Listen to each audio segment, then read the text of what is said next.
tool. Well, we could put it as a guide. We're gonna put it as a guide. A helpful guide to show you guys the ways of a arms warrior and what I do for an arms warrior anyway. You guys have been checking out my the prot warrior video for 6.2.2. I'm bringing you one now for 6.2.3. And I read in the patch notes that that warriors really haven't changed much. All they did was get like a 5% increase from enraged effects, I guess. But I mean, it's not really that much. But yeah, I'm gonna be showing you, and I can show you guys my add-ons too if you guys like my add-ons. Anyway, I'm going to be showing you what you need to stack for an arms warrior, or what I stack anyway at least, so that way you guys can get a good idea on what to use for your arms warrior. So first, we're going to start off with the gear. Gear-wise, it doesn't really matter. I'm still trying to work on my 700 gear because I suck, and I'm not really good at obtaining it. But what I'm mainly rolling for my gear, I'm not rolling Master Strike, but that's the only one that had Mastery on it. You want to roll Mastery because for an Arms Warrior, increases the damage done by your Mortal Strike, Colossus Smash, and Execute abilities. And I will get into the Execute ability a little later, but you want to start stacking those because for the Mastery, obviously it increases your damage, but then it scales up to the 715 when you're in PvP, so it scales up even more. And I roll Critical Strike too, because crit is always nice. Versatility's, I guess, pretty good, but I haven't really found any difference in between it when I try to stack it or not. So I just try to mainly go with Mastery, because that's the main ability that helps me out, but that's just personal opinion. And I guess I could show you guys what I'm rolling right now, but it's not really that great, because I'm still trying to work on my gear. And I'm going to be showing you right here. We have this. I'll just go in order. I have the 75 Mastery on that one to help me out. I have the 100 Mastery plus the 10 speed, 10 movement, pretty useless. I'm still trying to work on my gear. Mark of the Bleeding Hollow, which increases your Mastery, and I think it can stack up to 2 times, I think. If I do believe it, it can. Yeah, like I said, I'm still trying to work on my gear. And most of it is Mastery. I have Multi-Strike on there, which I really don't use Multi-Strike, but I try to lean more towards the Mastery gear. And I got 250 Mastery on my rings. You see how one's 710 and one's 700? Is because I wanted to keep the Mastery effect on it, and then I also wanted the crit effect on it. So I stuck with the 700 and the 710 then. I have that because I like having stamina. I like having more health. This is just personal opinion. I like to have it so that way I don't die as fast. More health doesn't ever hurt, but people always tell me all the time, "Oh, why do you have a stamina trinket? You're not a tank, yada yada." All this other bullshit. It's just more or less a personal preference. I've always ran with one ever since I started with vanilla, and it just helps for me anyway. It just helps to have a little more health. And then I went with the crit on that one because you're like, oh, why aren't you running Mastery? That's a very good question. I probably should be running Mastery, but I ran crit, so that way in BGs it's like 22.94 or whatever % now. But in BGs it's I think it's 33%. So then every 3 hits, or every whatever you want to count it as, yeah, every 3 hits, it's a crit. So then that way every 3 hits, I know I'm gonna get a crit, or I might get 3 crits in a row. So that way it stacks up a little bit, so that way you can get like that nice crit or whatever. I'm going to be showing you guys the talents, or whatever I use, and then I'll show you guys some macros, so that way you guys can get, not as good as me, but you can adjust it to how you guys want to, because that's what I'm here for. I'm here to show you guys what I use, and what you guys can use into your own interpretations and whatnot, and then so that way you can become a better arms warrior. Not saying that you guys are bad, but obviously if you're watching this video, you might need some help, maybe? I'm not sure, but I could be wrong. But anyway, let's get into this because I'm fucking rambling now. So from 6.2.2 for my prot warrior, I kind of run the same thing. Yeah, I kind of run the same thing, but Juggernaut always it reduces your charge from 20 to 12. I love it. I noticed it that it like gets down obviously faster because it's 8 seconds faster. Jeez, I need a Mountain Dew, man. But no, for double time, I haven't really had any problems with running it. It is pretty good. If you need to get to an enemy, like if you get feared or whatever, and you need to charge them again, like a warlock or a priest or whatever, it's a good tool to use. But it also has a 20-second cool recharge or recharge time for each charge you do. So I mean, if you want to wait 20 seconds for it, that's cool. But it can only grant rage once every 12 seconds. So what it's saying is, the first charge will grant you rage, but when you do the second charge within the 12 seconds, it won't grant you rage, because that's just what it says. I don't know. Your Warbringer is pretty good, but it already roots your target, if I do believe. Let me read that. Yeah, it already roots them, so I'm not sure if your charge stuns the target. Wow, stunning or rooting, it doesn't really matter. Either way, unless you just, if you're trying to prevent the heal, maybe. If you're trying to prevent the heal, that's perfect then. But I think the charge knocks them back. Charge to an enemy generating 20. And then I'll get in my glyphs too. But Warbringer, it could be useful in some situations if you're trying to prevent the heal, or if like somebody's gonna hodge you or whatever. You can try to prevent that if you're trying to anticipate it. And then you got your 30 level talents. You got your Enrage Regeneration, which I love. And then there's also a glyph called Glyph Immortal Strike, which increases your healing. So if you're starting to get your butt kicked really bad, and then I'll show you guys a couple macros later of life-saving macros, because they actually help me. And I wish I would have recorded it during the time, because I had a couple of times where I started getting my butt kicked really bad, and I popped that cooldown, and then it gave me more health, and then it gave me more leech and whatnot. But I'll show you guys that a little later. Second wind again. The second wind, it's pretty useless because... Oh no, okay, cool, that, get rid of it. I thought I could do it anyway. Second wind is pretty much useless unless you're stacking leech, and it's only good for like maybe PvE, but that's only... I mean, if you're below 35% health as a warrior, you're probably gonna die. I try to keep my health above at least 50%, but if I get that low to 35%, I know I need to start making some moves and start kicking some ass, because otherwise I will die. Impending Victory. I remember the last time I edited in that I called it Victory Heal for some reason, because I'm a fucking idiot, but... No, Impending Victory is still, they didn't give it any buffs or debuffs or anything, so it's still pretty much the same. I don't use it because I have Victory Rush, and I don't really see the difference, other than maybe one that you don't places or resets the Impending Victory. So I'm assuming it's just a thing, so that way you can use it every 30 seconds as to heal yourself. But I like Enrage Regeneration. Yeah, it's better.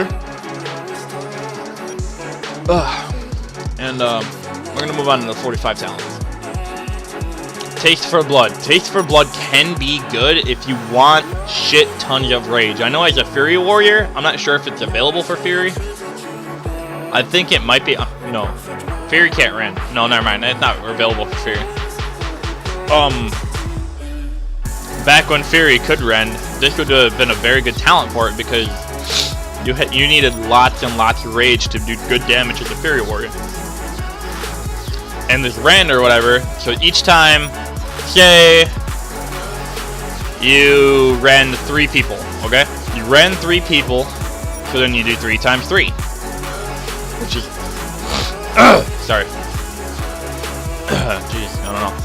I just woke up. It's fucking. I haven't done anything yet. But if you do 3 times 3, obviously 9, and then you do 9, and then you add each rage tick, well, 9 rage, plus your auto attacks, which I think it's 20 or something, or 15, and then you'll get like 20 add some rage, so that way you can keep your rage up so you don't get rage depleted. Because if you get rage depleted as a warrior, you ain't going to be doing shit other than maybe your talent cooldowns, but other than that, you're going to die. But with rend, it helps that, because every time you do rend, you can stack it, and then even if they're far away or whatever, if they're still taking damage from the rend, you will still gain rage, so that way you won't be rage depleted.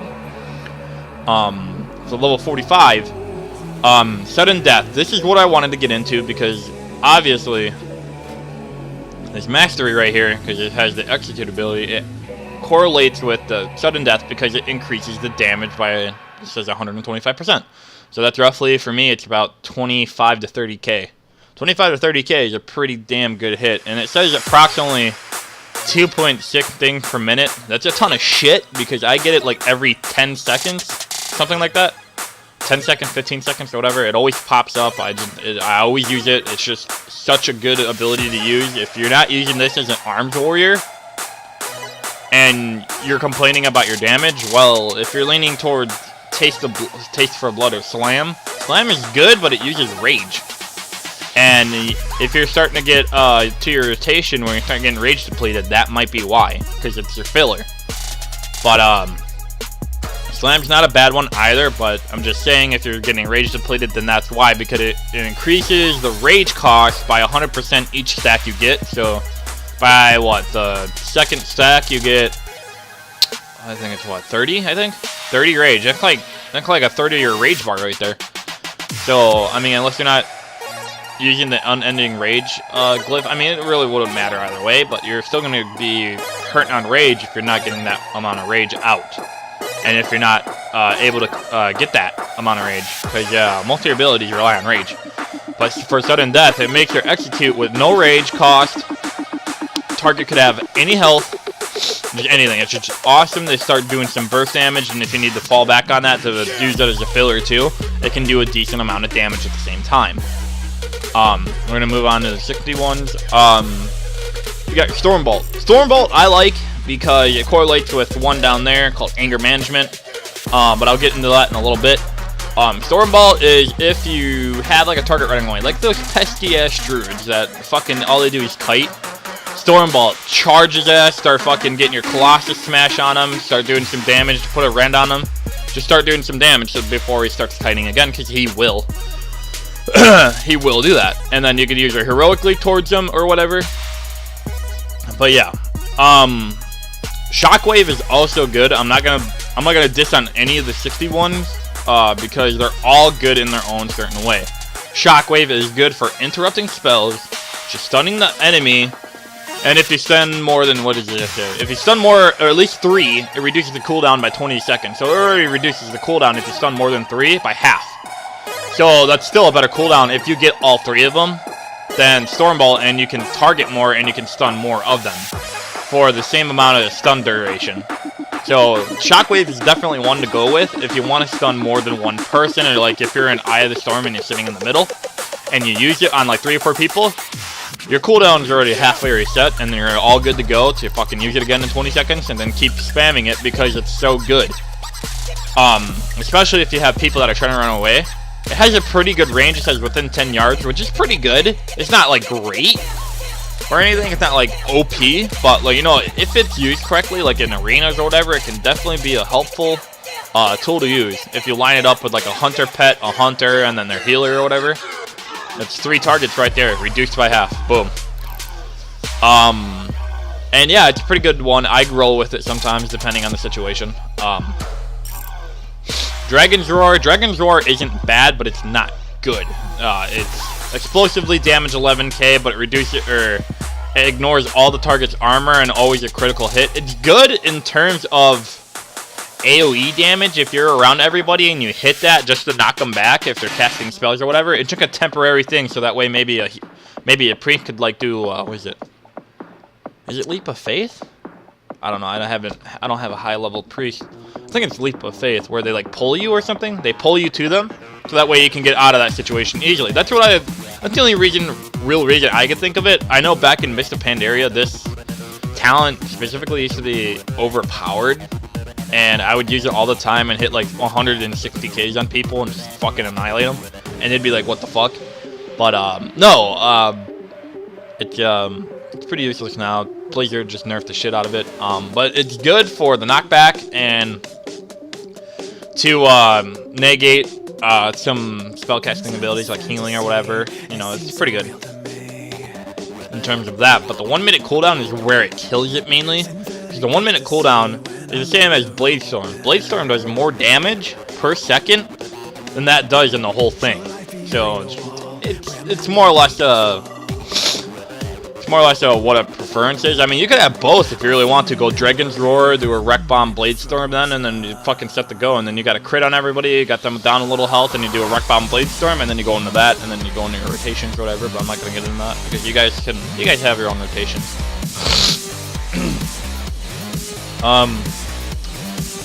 You got your Spell Reflect, your Vigilance, and then your Safeguard. Mass Spell Reflect to me is really good in PvP.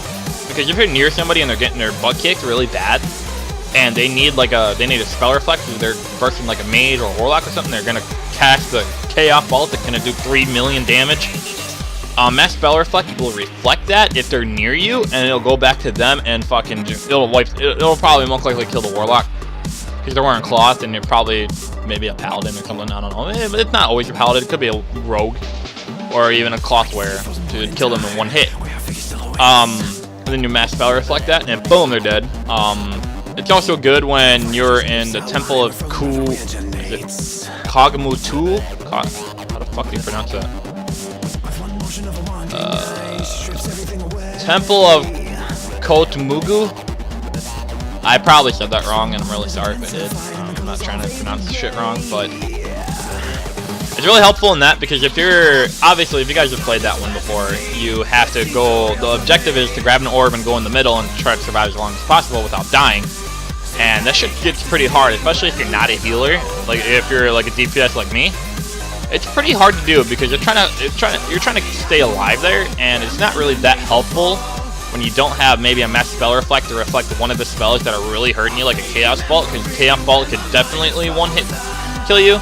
Because in PvP, I have 432k health now, but in PvP, I'd have like 540 or something like that. 540k half. That's 500,000 right there. But if I was holding one of them, orbs, I would definitely Jeez Christ, I can't talk, man. I would definitely be getting one shot by one of those, because those things fucking hurt. And even if I had defensive stance on, I'd still get killed. Alright, and then we're gonna go into the level 90 town. Oh, my bad. No. I haven't even finished Safeguard. Safeguard is good, but Intervene kind of does the same thing, but other than reducing the target damage by 20%, that'd only be good, I think, in arenas. That's the only reason I can think of. Well, like I said, Intervene kind of does the same thing, except with 20% damage reduction. It doesn't really do much, other than maybe in arenas, but that's about it. Vigilance, useless. I'm just kidding. Reduces the target damage by 30%, and allowing you to use talk with no cooldown. I think that's only good if you're tank. Yeah, okay, you can use it as tank. I think that'd only be good if you're a tank, or if you just want to pull aggro off maybe the healer from the pet or something, but that's about it. Maybe, like I said, in arenas or whatever, but in anything else, it's pretty useless. I wouldn't consider using it at all, because I don't know, I haven't found any use for it. I haven't used it at all. Even in Pandaria, I haven't used it. I don't think it's been there since Pandaria, but I don't know. Could be wrong. I've never used it. That just shows how much knowledge I know about it.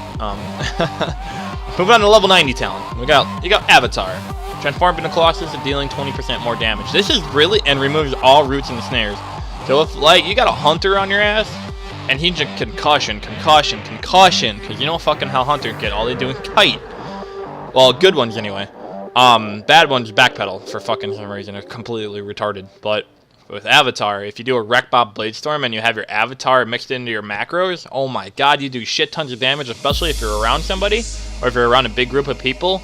Your damage on the leaderboard will be going way up, because you hit more damage, obviously, but if you have your crit up, you hit a lot of crits too, and it's really good. But I just realized you can't have it with the Wreck Bomb Blade Storm, so I'm a complete retard. But if you use it with like Dragon Roar increases the 20. Dragon Roar obviously is always a crit and ignores the damage. That increases it by 20%. So 20% by 11,387.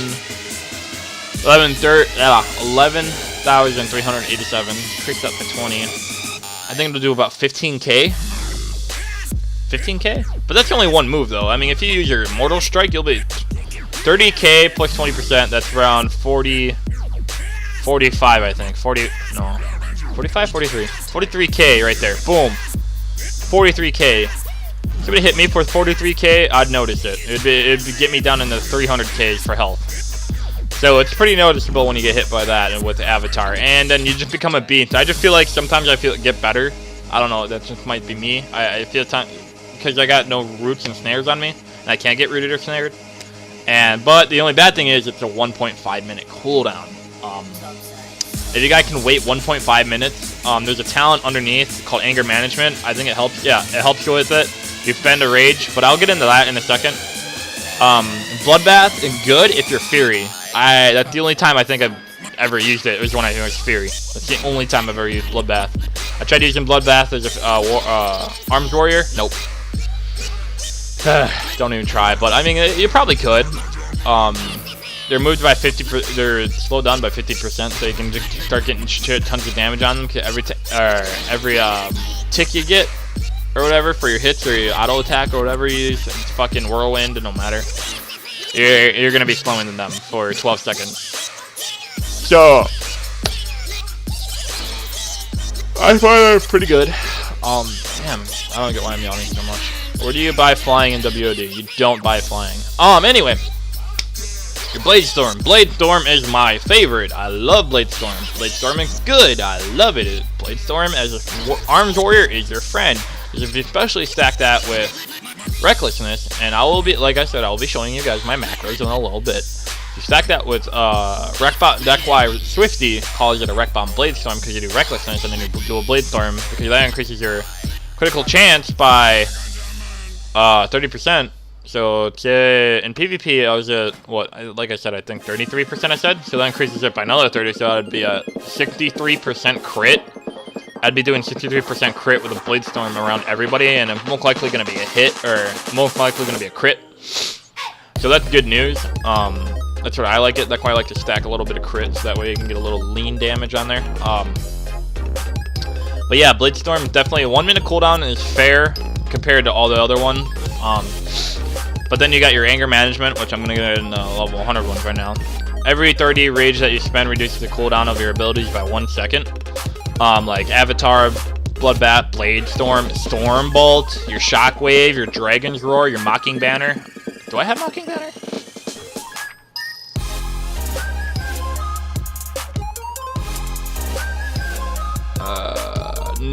No, I do not. Yeah, I didn't think so. I thought that was only a prot thing. Is it prot or Fury?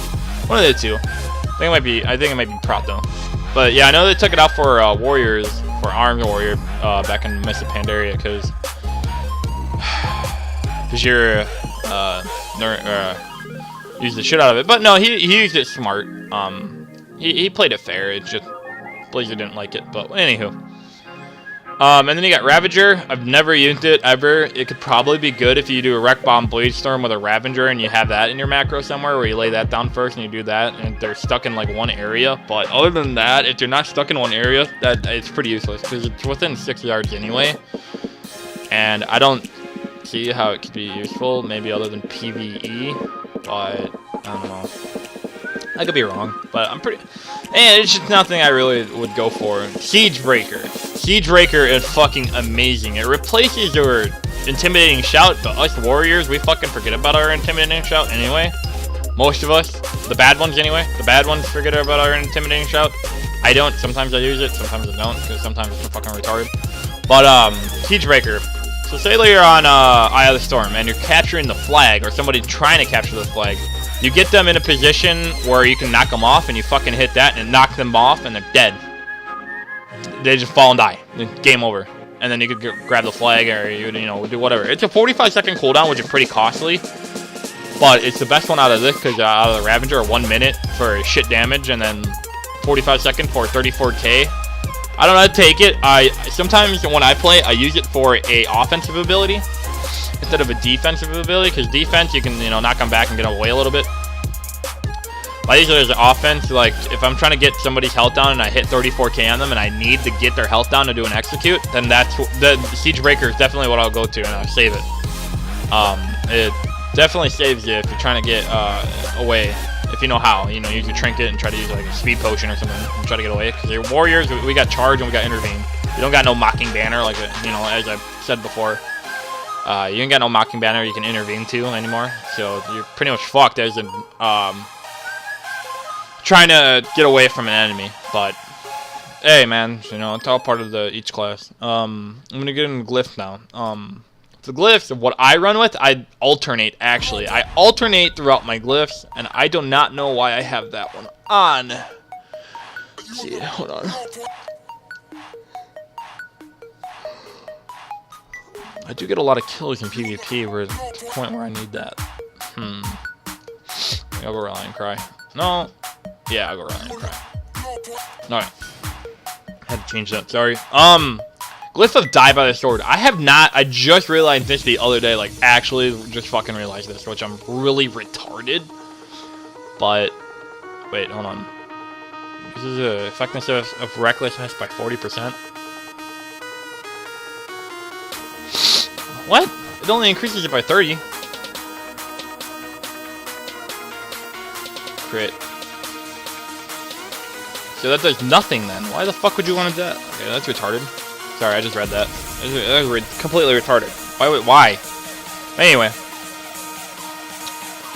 For my glyphs. Glyphs of the Die by the Sword. While Die by the Sword is active, use Wild Strike to increase its duration by 0.25, and use Mortal Strike to increase the duration of your Die by the Sword by 2 seconds. So if I say I pop it, if I popped it, it left 8 seconds and I do Mortal Strike right there, it increases it by 2 seconds, so it'll go to 10 seconds. Every time you use it, you can technically have it up for a while if you play it right and there's somebody right by you. Because 2 seconds is good, but it would have to, it's a 6 second cooldown, I think. 5, so yeah, a 6 second cooldown. So you only have 2 seconds left, but it only lasts for, I think, like approximately like 15 seconds, if I do believe. Something like that. 15 seconds from 8 to 15 is pretty good because it increases your parry and reduces your damage by 30%. So I'm not saying that's bad.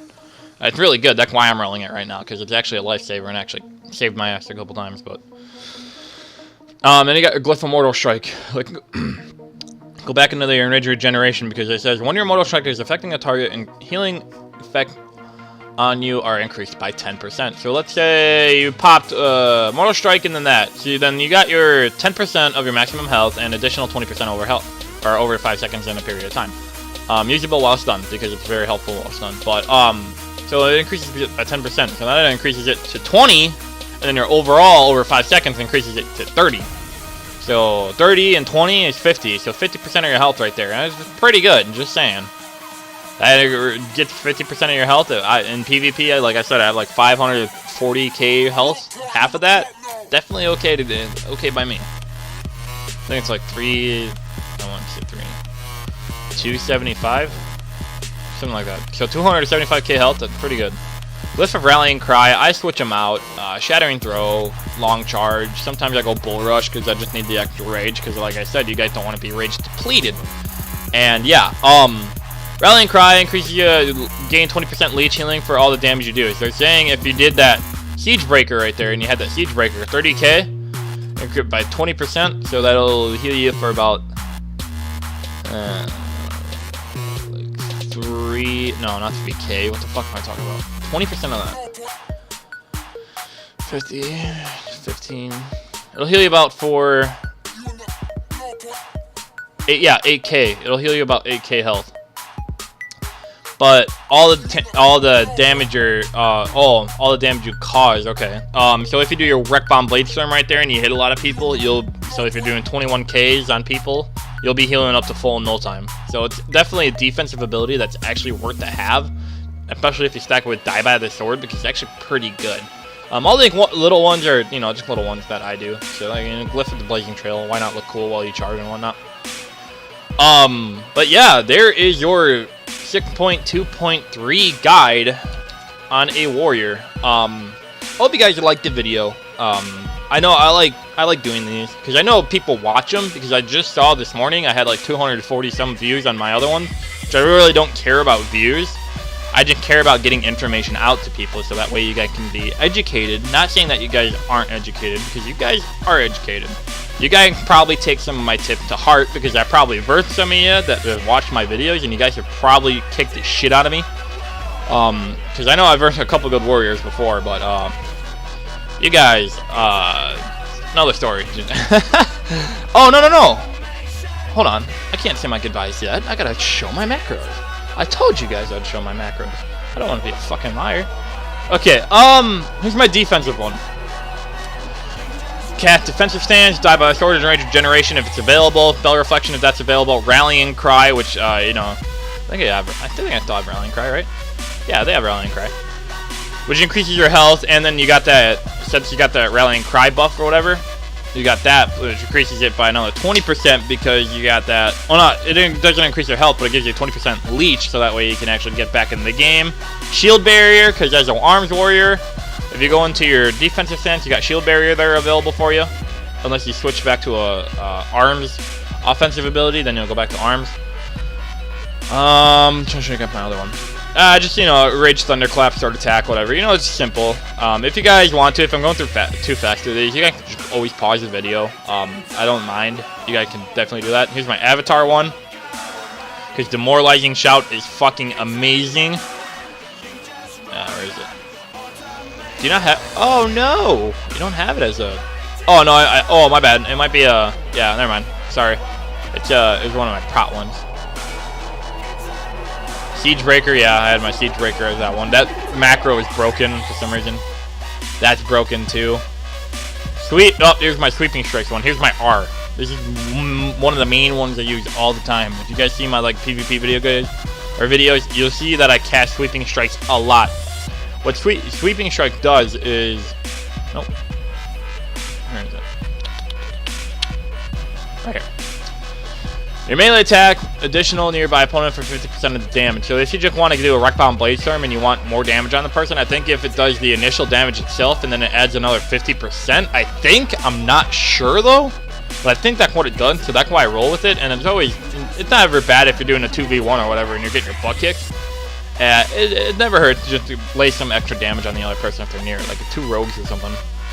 Yeah, I can definitely take down 2 rogues at once, because rogues aren't that hard to take down. They're actually fairly squishy. But look at. Oh, here's my stun one. Berserking Rage or Berserker's Rage. The reason why I have that on there, you're like, wow, why Berserker's Rage? Berserker's Rage is kind of retarded. But I don't have it macro down on here because I don't use it anymore. I use it as my prot warrior. But for the Berserker's Rage, for my prot, I think if I do believe I have, yeah, I have Glyph of Enrage or Speed. Where you get, you know, you run 20% faster. So if you're trying to get to the target and you don't have a charge and you're trying to get to them right away, yeah, it definitely helps. And I got my Swifty macros, which are Premeditative Slice. That's for combat. That's for Druid, your Berserk, Tiger Seer, Survival Instincts. I don't have the... Oh no, I have a different defensive cooldown on my Druid. But yeah, I hope you guys liked and enjoyed the video.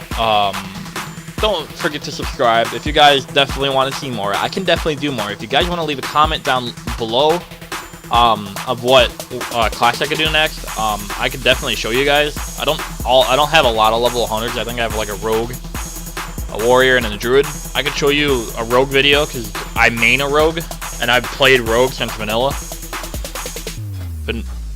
Yeah, vanilla. I played rogue since vanilla, warrior since BC. And then a druid since Wrath of the Lich King, I think, or some shit like that. Or Kata. One of the two. But yeah, I hope you guys liked the video. I hope you guys subscribe. And it's been fun sharing the 6.2.3 guide with you guys. And as always, guys, go into a game and own it up. Alright, peace out.